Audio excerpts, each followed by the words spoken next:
एक खून हुआ है। खून हुआ? कौन बोल रहा है? शहर के मशहूर बिजनेसमैन जयंतीलाल जी का खून। जयंतीलाल जी का खून हुआ?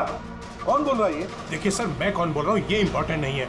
इम्पोर्टेंट ये है कि सेठ जी का खून हुआ और उनके घर वाले उनकी बॉडी को अंतिम संस्कार के लिए लेकर जा रहे हैं। देखिए सर, अगर बॉडी जल गई तो खून ही कभी नहीं पकड़ा जाएगा। आप देरी मत कीजिए प्लीज, जल्द से जल्द जाकर बॉडी जलाने से रोकिए। हेलो, आप कहां से बोल रहे हैं? कौन है आप? हेलो? Damn it.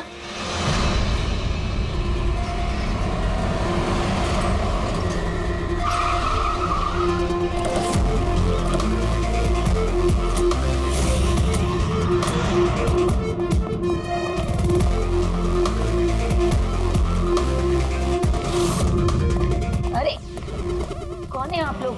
ऐसे कैसे घर में अंदर आ रहे हैं? हम लोग सीआईडी से हैं। घर के सारे लोग कहाँ हैं? सर वो लोग तो साहब की बॉडी लेकर शमशान घाट गए हैं। शमशान घाट गए?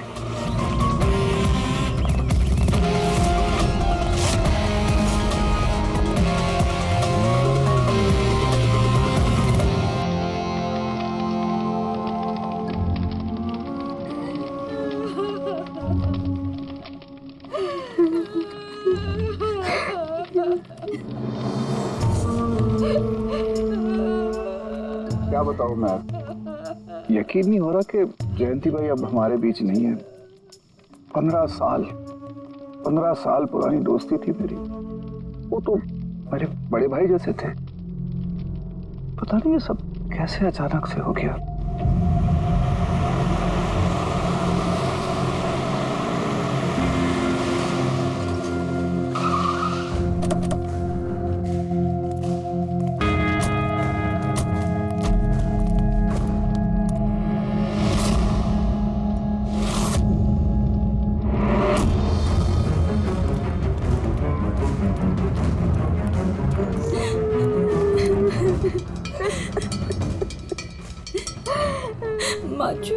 एक्सक्यूज मी,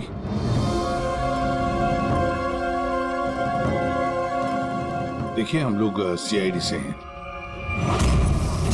हाँ? जयंतीलाल जी के परिवार वालों से मिलना चाहते हैं। मैं जयंतीलाल जी की पत्नी दीपा जी, हमें पता है ये सही समय नहीं है पूछताछ करने की, मगर क्या करें, वो जयंतीलाल जी की मौत के बारे में हमें कुछ पूछताछ करनी है। पूछिए, क्या पूछना चाहते हैं आप लोग? आप सुशील जयंती, उनका बड़ा बेटा। सुशील जी, हमें खबर मिली है कि आपके पिता की मौत एक नेचुरल डेथ नहीं थी, उनकी हत्या हुई है। क्या? ये कैसे हो सकता है? हम डॉक्टर सूरज, मैं जयंतीलाल का फैमिली डॉक्टर हूँ। मैंने ही कल रात उनको चेक करके उन्हें डेथ सर्टिफिकेट दिया था। He died a natural death। ये सही कह रहे हैं। जयंती भाई की मौत सभी घर वालों के सामने ही तो हुई थी, और इतने सालों से मेरा इस परिवार से रिश्ता है, वो लोग झूठ क्यों बोलेंगे? तो आप लोगों ने इतनी जल्दी में बॉडी क्यों जला दी? तो क्या ये भी गुनाह है? इतने महीनों से पिताजी बीमार थे, कितने इलाज किए, कितनी कोशिशें की, नहीं बचे वो। देखिए, हमें इंफॉर्मेशन मिली है कि जयंतीलाल जी की हत्या हुई है। क्या? हमने आपके पड़ोसी से भी पूछा, उन लोगों ने भी कल रात जयंतीलाल जी के चिल्लाने की आवाज सुनी थी। देखिए, पड़ोसियों ने जो कहा वो सही है, लेकिन उनको या आप लोगों को सही बात नहीं पता है। और वो सही बात क्या है? पिछले 3 महीने से डैडी की दिमागी हालत भी ठीक नहीं थी। वो ना सिर्फ लोगों को और बातों को भूलने लगे थे, बल्कि उनको हेल्यूसिनेशन यानी भ्रम हो गया था। गलत सही, सच झूठ का फर्क उनको समझ में नहीं आ रहा था। दौरे पड़ने लगे थे उनको लगने लगा था जैसे उनको कोई मारने वाला है। कल रात भी उनको ऐसा ही दौरा पड़ा था।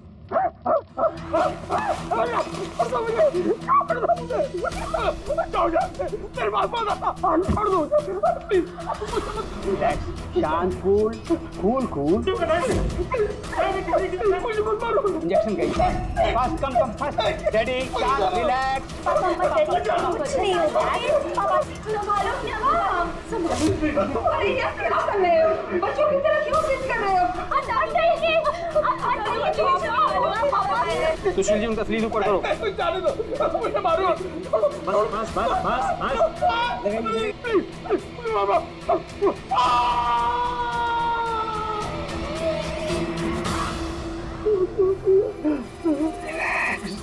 और इस बार अटैक इतना बड़ा था कि मुझे उन्हें बेहोशी का इंजेक्शन देना पड़ा और 2 घंटे बाद उनकी मौत हो गई। मैं आपको सारी डिटेल्स दे सकता हूँ, उनकी मेडिकल रिपोर्ट्स, मेडिकल हिस्ट्री, दवाइयाँ, सब कुछ दे सकता हूँ मैं आपको। हो गई तसल्ली आपको? अब हम अपना काम कर लें। इतनी जल्दी भी क्या है हेमंत? जरा सच तो सामने आ जाए।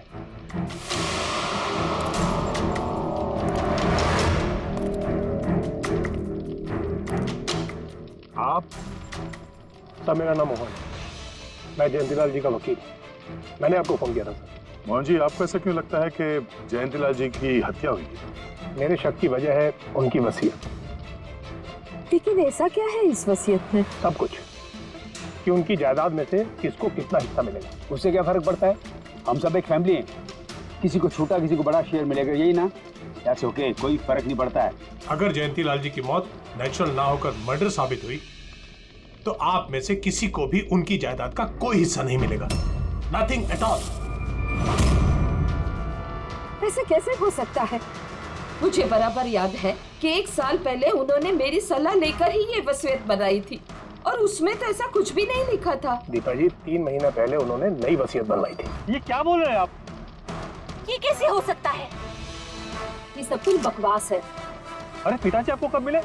आप तो 3 महीने से हमारे घर पे आए नहीं और पिताजी भी 3 महीने से घर के बाहर निकले ही नहीं। तो फिर? हेमंत, वो खुद मेरे ऑफिस में आए थे 3 महीना पहले। मैं अब जिंदा नहीं रहूंगा। आप क्या कह रहे हैं सर?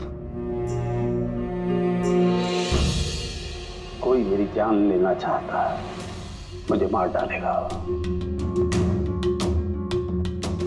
सर, कैसी बात कर रहे हैं आप? कौन है जो आपको मारना चाहता है? कोई अपना, मेरे परिवार के सदस्यों में कोई है। मुझे पूरा यकीन है कि मैं अब चंद दिनों का मेहमान हूं। सर, कौन है वो? कहा ना, कोई अपना। क्या सोच रहे हो? पुलिस के पास जाऊं? यही कहना चाहते हो? सर, मैं पुलिस को खबर करूं? नहीं, पुलिस वाले भी अब मुझे पागल समझेंगे। तुम मेरा एक काम करो मोहन, मेरा वसीयतनामा बदल डालो। अगर मेरी मौत हो जाती है और मौत के बाद ये साबित होता है कि उसका कारण मेरा परिवार है, तो मेरा बिजनेस, मेरा पैसा, मेरा कुछ भी परिवार के किसी भी सदस्य के नाम नहीं होगा। सर, अगर परिवार के सदस्य को नहीं मिलेगा तो किसको मिलेगा?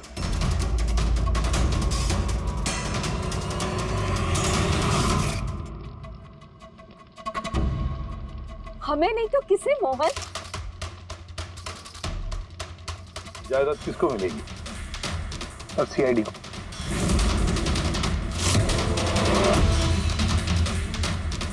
क्या बकवास कर रहे हैं आप? जी सर, अगर जयंतीलाल जी की मौत हत्या साबित होती है तो उनकी सारी जायदाद, जो कि लगभग 5000 करोड़ है, वो सीआईडी को और पुलिस वेलफेयर डिपार्टमेंट को मिलेगी। ये क्या मजाक कर रहे हैं आप? ऐसा कैसे हो सकता है? हो सकता है, अगर उनकी मौत हत्या साबित हुई तो। लेकिन उनकी तो हत्या हुई नहीं, हम वहीं तो थे। जो कुछ भी हुआ हमारे सामने हुआ है। उनकी हत्या हुई है या नहीं वो हम पता लगा लेंगे। अरे आप कैसे पता लगाएंगे? बॉडी तो है ही नहीं।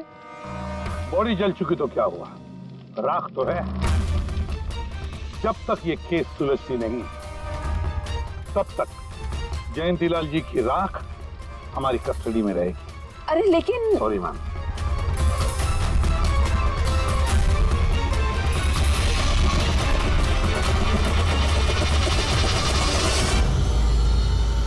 मोहन जी, सर जरा बताइए, क्या जयंतीलाल जी ने खुद आपसे कहा था कि उनके परिवार वालों में से कोई है जो उनकी जान लेना चाहता? जी सर। क्यों? सर वजह तो पता नहीं, लेकिन उनको लगता था कि उनके घर वाले पैसों के लिए उनकी जान लेना चाहते हैं सर। बेटों से वो खुश भी नहीं थे। वो चाहते थे कि हेमंत और सुशील उनके साथ बिजनेस में हाथ बटाएं, उनके साथ बिजनेस करें, लेकिन ऐसा हुआ नहीं सर। ऐसा क्या हुआ? सर दोनों ने अपना अलग अलग बिजनेस शुरू किया, लेकिन उसे भी चला नहीं पाए। और हेमंत सर, वो तो एक नंबर का अय्याश निकला। उसने सेठ जी के सारे पैसे उड़ा दिए। सर बाप बेटे में हमेशा खटर पटर चलती रहती थी, कभी बनी नहीं बाप बेटे में। बनती नहीं थी, मगर हम बाप बेटे तो थे। मुझे पैसों की बहुत जरूरत थी, लेकिन इसका ये मतलब थोड़ी है कि मैं अपने पिता को ही मार दूंगा। मार भी सकते हो। आखिरकार दुनिया में आधी से ज्यादा गुनाह तो पैसों के लिए ही होते हैं। फिर तो सुशील भैया की वजह मुझसे बड़ी थी। उनका पिछला बिजनेस उन्होंने घाटे में बंद किया और अभी जो है वो नुकसान में चल रहा। सर मार्केट का बहुत पैसा है उनके ऊपर, और डैडी भी इस बार सुशील भैया की मदद करने के लिए रेडी नहीं थे। सर मैं मानता हूं कि डैडी नाराज थे, नहीं दे रहे थे मुझे पैसे, पर मुझे ये भी पता है कि वो मुझे और मेरे परिवार को मरने के लिए नहीं छोड़ सकते थे। खून में उनका खून तो हो, इसीलिए पैसों के लिए अपनों का ही खून बहा दिया। सर एक आइडिया है। क्या है कि अब जो हुआ सो हुआ, उसको बदला तो नहीं जा सकता ना, लेकिन इस सिचुएशन से अपना फायदा जरूर निकाल सकते हैं। क्या मतलब?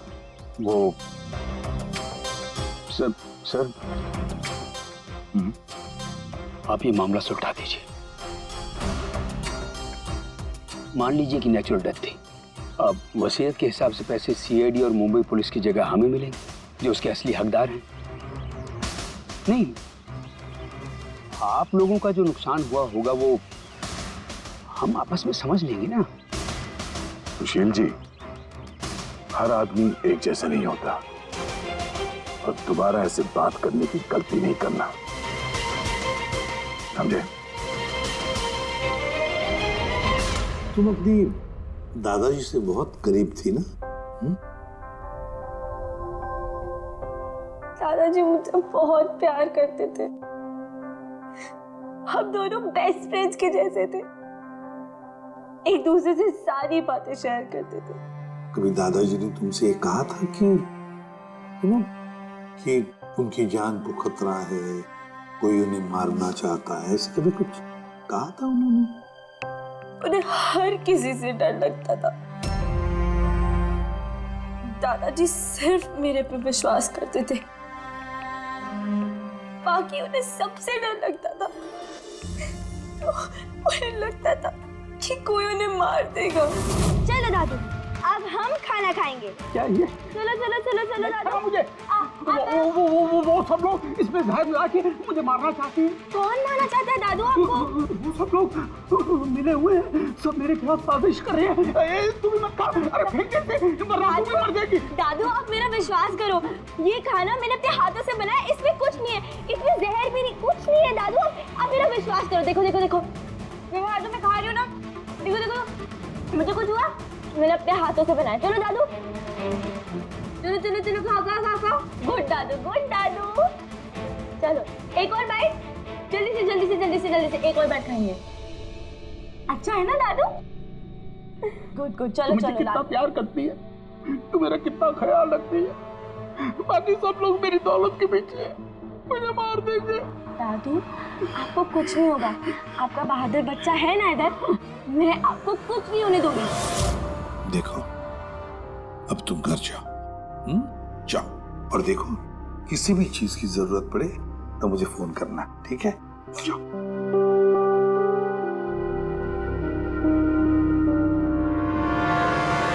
हाँ कारुके, बता क्या निकला राख में से? बॉस, राख में से बड़ी जबरदस्त बात निकली है। हालांकि इस राख ने मुझे कम परेशान नहीं किया, लेकिन मैंने भी इसका मुंह खुलवा ही लिया, है ना? तो फिर बता दे यार। बताता हूं। तारिका। हाँ सर, हमने इस राख का स्पेक्ट्रोस्कोपी टेस्ट किया। फिर रिपोर्ट से बात साबित हो गई है बॉस कि जयंतीलाल की मौत नेचुरल नहीं है। जयंतीलाल को मारा ही गया। क्या कहा तुमने? जयंतीलाल की मौत नेचुरल डेथ नहीं थी? नहीं। कैसे समझे? कैसे मारा? लार्सनिक से। लार्सनिक? जयंतीलाल की राख में हमें लार्सनिक मिला है बॉस। राख में से लार्सनिक? सर कुछ केमिकल्स और हेवी मेटल्स, धातु ऐसे होते हैं जो जलने पर भी नहीं खत्म होते। लार्सेनिक उनमें से एक है, इसलिए लाश के पूरी तरह जल जाने के बावजूद उसमें मौजूद लार्सेनिक जलाने और राख में ऐसे ही रहा। लेकिन एक बात समझ में नहीं आ रही है फ्रांक कि अगर जयंतीलाल की मौत लार्सेनिक की वजह से हुई है तो फिर उसके फैमिली डॉक्टर सूरज को ये पता कैसे नहीं चला? पता कैसे नहीं चला? उसने नेचुरल डेथ का सर्टिफिकेट इश्यू किया ही कैसे और क्यों? बॉस, अगर लार्सनिक जैसा जहरीला केमिकल इंसान के शरीर में एक साथ बहुत ज्यादा मात्रा में पहुंचा दिया जाए तो इंसान की तुरंत मौत हो जाती है। लेकिन अगर यही जहर धीरे धीरे थोड़ी थोड़ी मात्रा में उसके शरीर में पहुंचाया जाए तो उसकी मौत एक साथ एकदम नहीं होती है। पहले उसकी याददाश्त जाती है, फिर उसे अजीब अजीब से सपने आने लगते हैं, उसे हेलुसिनेशन होने लगता है, भ्रम होने लगता है, फिर पागलपन के दौरे पड़ते हैं। और जयंतीलाल के साथ ये सब कुछ हो रहा था। लार्सनिक? जी हाँ, लार्सनिक। और इससे ये साबित हो गया कि जयंतीलाल जी की मौत बीमारी से नहीं बल्कि उनका खून किया गया। लेकिन ये किया किसने? वही पता करने हम लोग यहाँ हैं। अभिजीत, जयंतीलाल जी का कमरा चेक करना पड़ेगा। Okay sir.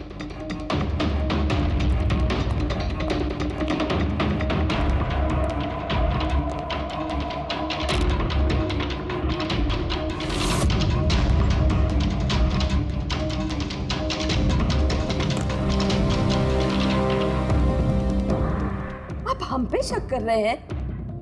आपने ऐसे सोच भी कैसे लिया कि हम लोगों में से कोई ऐसी घिनौनी हरकत कर सकता है? ऐसा कुछ नहीं है माँ, ये सब इनकी चाल है। डैडी की प्रॉपर्टी इन्हें मिल जाए इसके लिए मनगढ़ंत कहानी बना रहे हैं ये लोग। बकवास मत करिए सुशील जी, दोबारा ऐसा बोला ना अंदर डाल दूंगा।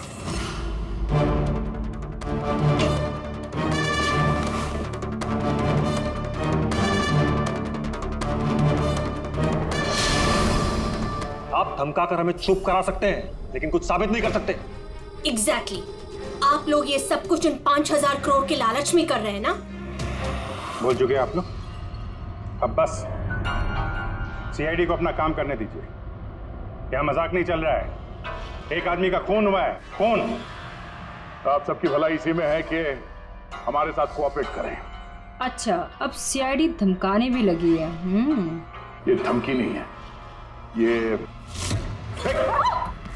आशी, आशीष, आशी बेटा, आशी क्या हो गया? आशी बेटा, आशी बेटा उठो। आशी आंखें खोलो, क्या हो गया तुम्हें? आशी, आशी बेटा क्या हो गया? अरे जरा देखो इसे भी, क्या हो गया मेरी बच्ची को? आशी क्या हुआ? आंखें खोलो, हो गया? आशी बेटा, आशी बेटा, आशी। आशी।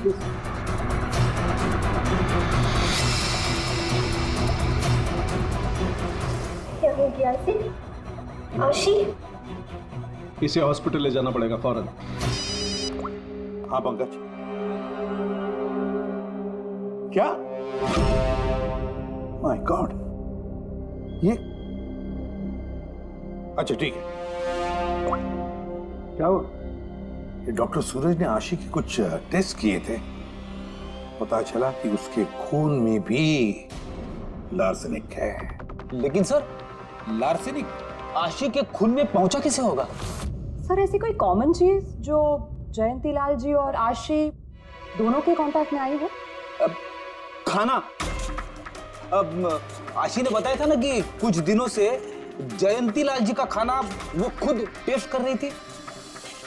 नहीं नहीं बस खाना नहीं, ये कुछ और है। ये सालू के साथ ये आपको कैसे पता चला? बताता हूँ। बस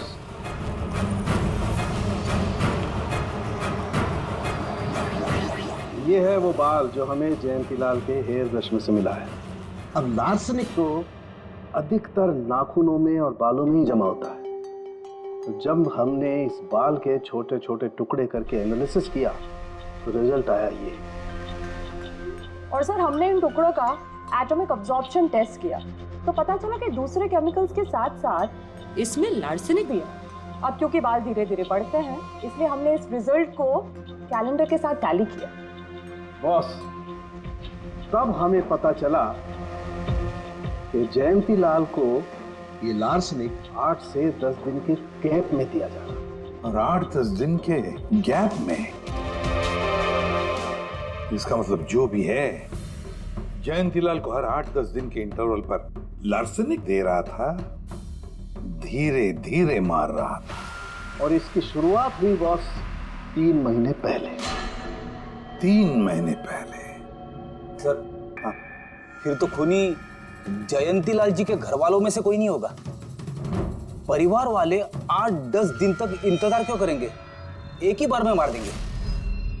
फ्रेडी, परिवार वाला भी तो जयंतीलाल को धीरे धीरे मार सकता है ताकि किसी को उस पर शक न हो। सर पिछले 3 महीने से कुछ मसाज करने वाले आ रहे थे, मैंने बताया तो था आपको। हाँ, चेक कर चुके हैं उनको। उनके अलावा और कोई आता था क्या? कोई एक हो तो बताओ। उनके दोस्त, पुराने बिजनेस पार्टनर और ऑफिस के स्टाफ वगैरह बहुत सारे लोग आते रहते थे घर पे। जी, डैडी बहुत सोशल थे। लोगों से मिलना जुलना, पार्टीज में जाना उनको बहुत अच्छा लगता था। इसीलिए जब उन्होंने बाहर जाना बंद कर दिया तो लोग उनसे मिलने घर पर आने लगे। लेकिन इन लोगों को हम अच्छी तरह से जानते हैं सर, इनमें से कोई ऐसा नहीं कर सकता है। भाभी देखिए ना, ये कैसा निशान लगा है। 4 बार धोया, 4 बार छुटाया, फिर भी नहीं हट रहा। अरे ठीक से धो ले, साफ हो जाएगा। अरे भाभी कितनी बार रगड़ा, नहीं जा रहा। और जाएगा भी नहीं, क्योंकि ये दाग खून का है। खून? जी हाँ। सुनिए, आपके कुर्ते पे ये खून का दाग कहाँ से आया? आपको कहीं चोट लगी है क्या? क्या हुआ आपको? मुझे नहीं पता। अरे मुझे मेरे कुर्ते पर कहाँ से आया? मैं खुद हैरान हुआ था कल जब मैंने इसे देखा। तो कल लगी आपको ये चोट? नहीं, मुझे कोई चोट नहीं लगी। हाँ, जब मैं कल लोगों से मिल रहा था तब ये खून का दाग लगा मुझे।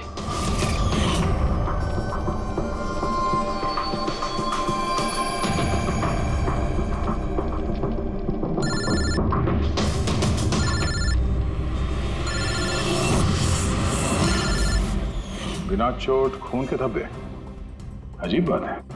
वही तो। और कुछ हुआ था कल? कोई खास बात? नहीं सर, और कोई खास बात नहीं। साहब, एक बात अजीब हुई थी। क्या? कल सुबह मुझे गार्डन में कांच के कुछ टूटे हुए टुकड़े मिले थे। कांच के टूटे हुए टुकड़े? तो फिर? साहब, उन टुकड़ों में खून लगा हुआ था। क्या? कांच के टुकड़ों में खून लगा हुआ था? जी। कहाँ पर है वो? अब वो तो मैंने कचरे के डिब्बे में डाल दी। इस कुर्ते पे खून, कांच के टुकड़े पे खून। कहाँ देखे थे वो कांच के टुकड़े तुमने? ये देखिए, यहाँ पर मिले थे मुझे कांच के टुकड़े। यहाँ पर? जी।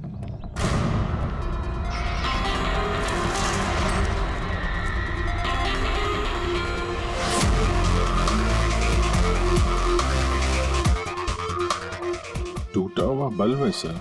बल्ब का टुकड़ा मिला क्या उसके? काम करो अभिजीत, इस घर में जितनी भी लाइटें हैं, लैंप्स हैं, सब चेक करो। देखो कोई बल्ब गायब है क्या।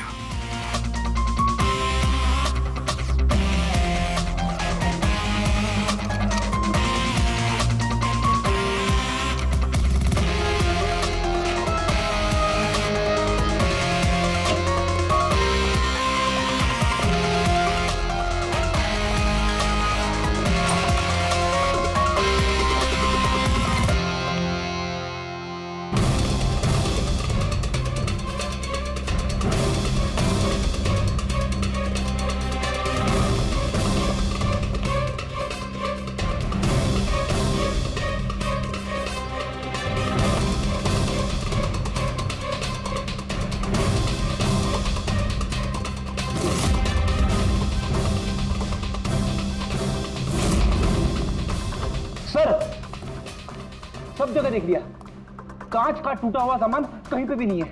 सर कुछ नहीं मिला।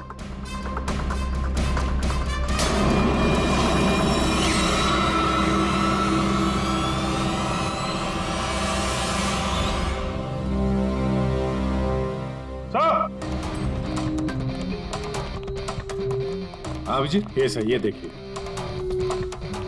यहाँ का बल्ब गायब है।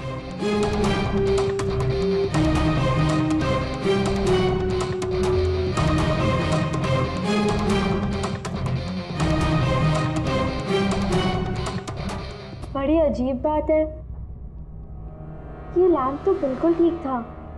मैं और दादू इस लैम्प के नीचे काम भी किया करते थे, और जिस तरह दादू की मौत हुई तब भी ये लैम्प ठीक था, इसमें बल्ब था और ऑन था।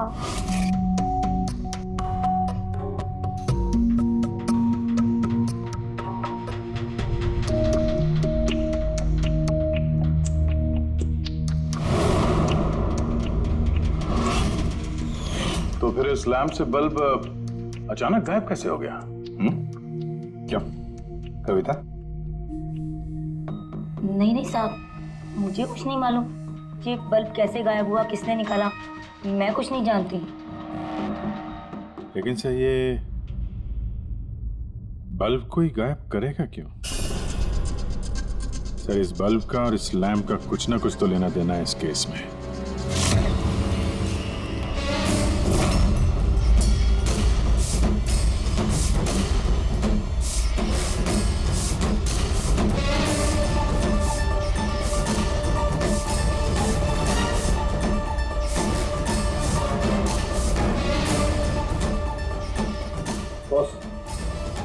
ये धब्बे देख रहे हो?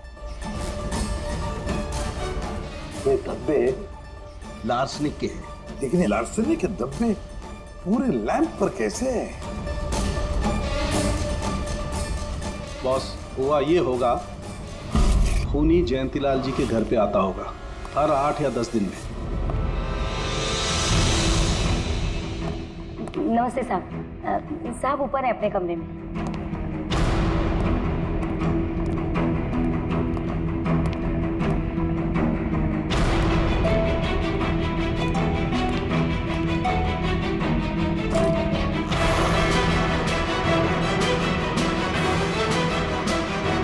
और चुपके से जयंतीलाल के टेबल लैंप पे लार्सनिक छिड़कता होगा।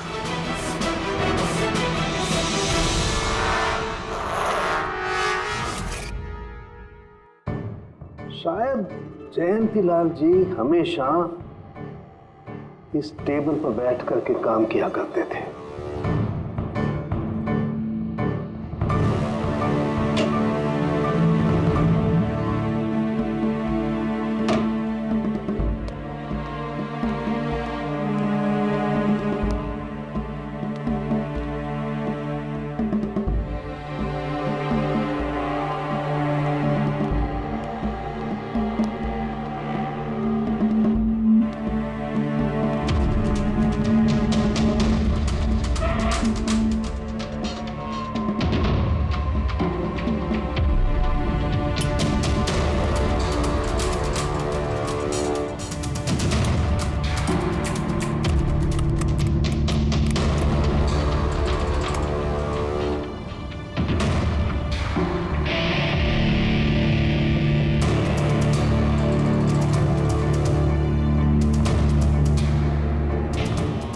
और जैसे ये बल्ब गर्म होता था, लार्सनिक धीरे धीरे फैलकर जयंतीलाल जी की सांसों में घुल जाता था।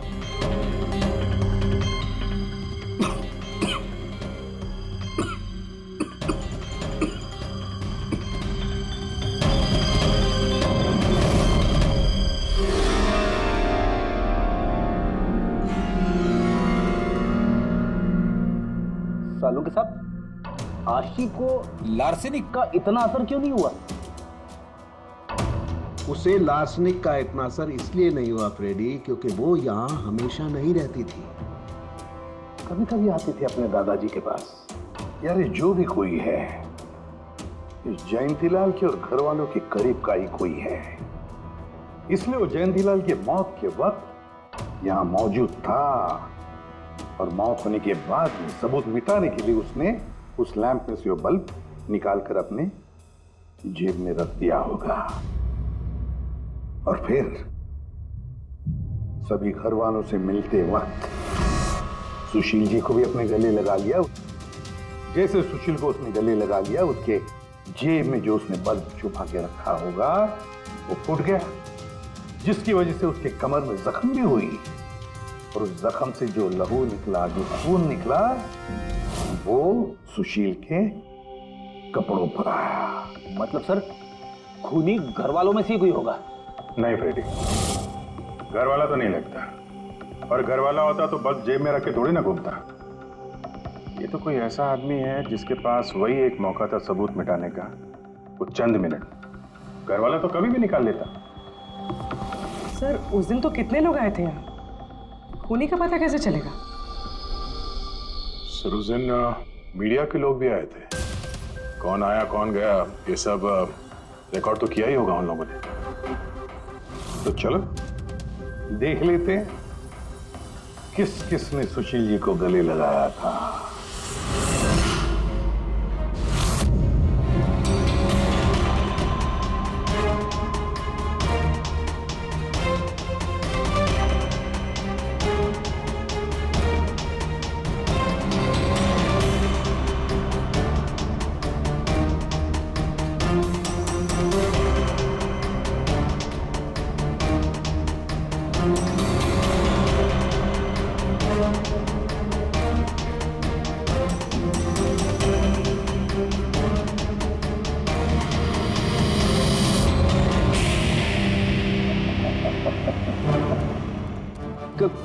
क्या हुआ सर, खूनी का पता चल गया?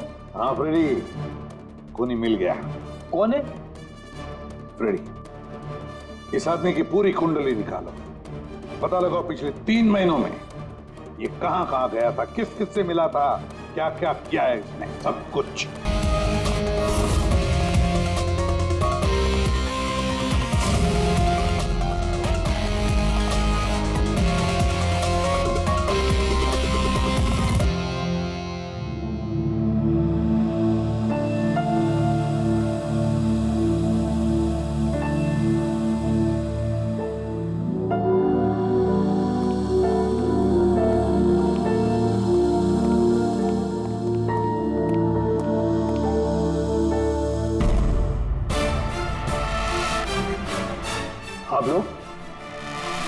आप लोग फिर यहाँ हैं?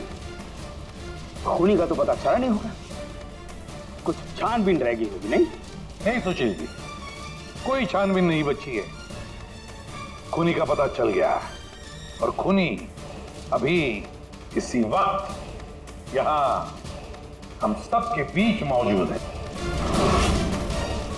क्या? कौन है वो?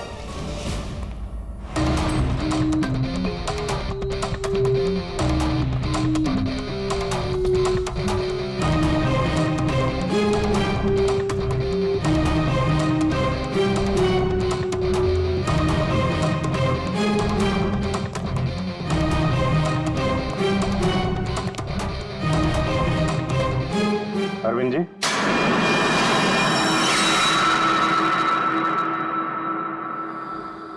जरा उठेंगे आप? मैंने क्या किया? अरविंद जी, आपने क्या किया इसका तो पता हमने लगा ही दिया। बस अब आपके कारनामे हम आप ही के मुंह से सुनना चाहते हैं।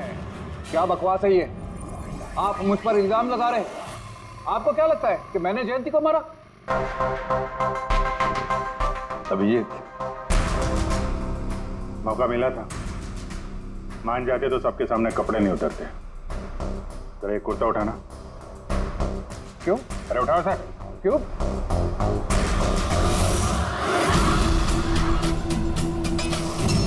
क्या ये निशान कैसा है? हाँ? कौन सी भाषा बोल रहे हो तुम? हिंदी में बोलो, हिंदी में, मातृभाषा है हमारी। भूल गए क्या? याद दिलाओ। हाँ? नहीं सर,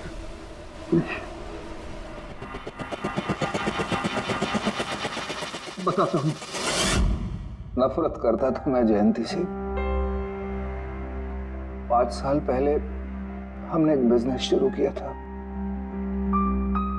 आज ये इतना बड़ा 5000 करोड़ का एम्पायर है ना,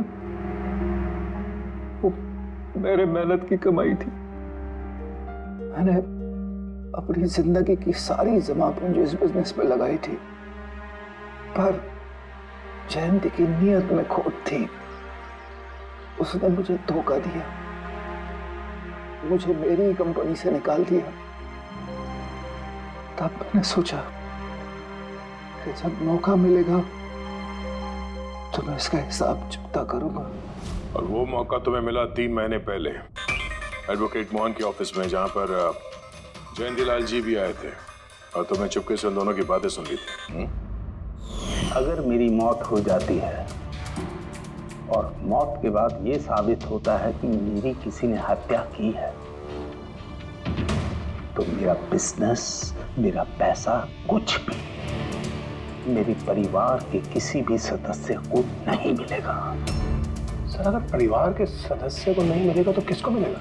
सीआईडी को, जो मेरा मर्डर इन्वेस्टिगेट करेगा। मुझे लगा अच्छा मौका है, जयंतीलाल को मारूंगा मैं और शक जाएगा उसके परिवार पर। और इसीलिए तुमने जयंतीलाल की तरफ दोस्ती का हाथ बढ़ाया, एक नया प्रपोजल लेकर। क्यों? मेरे दिमाग में एक आइडिया था जिसके लिए मेरा उसके घर बार बार जाना जरूरी था।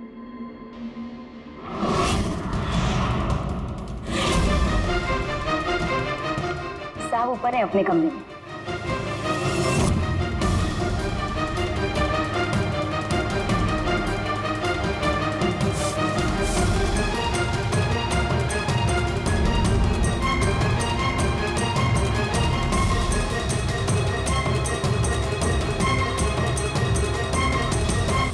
लेकिन एसीपी साहब, आपको इन पे शक कब हुआ?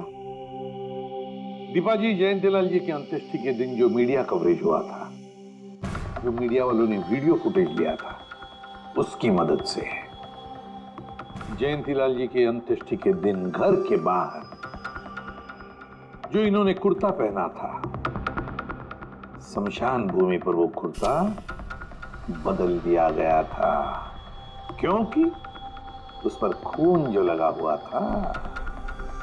क्यों Arvind ji?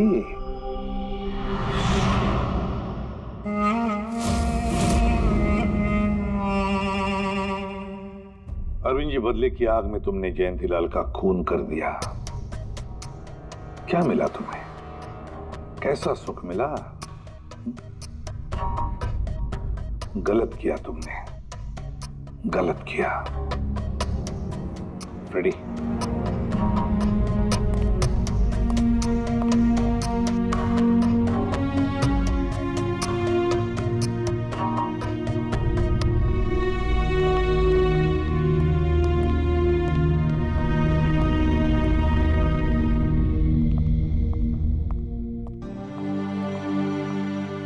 You sir, thank you very much, and we are sorry हम लोगों ने आपको काफी बुरा भला कहा।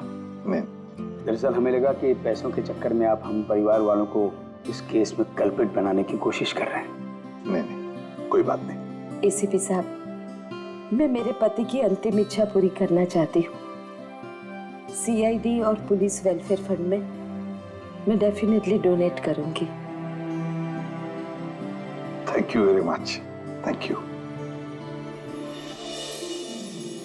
Thank you so much sir.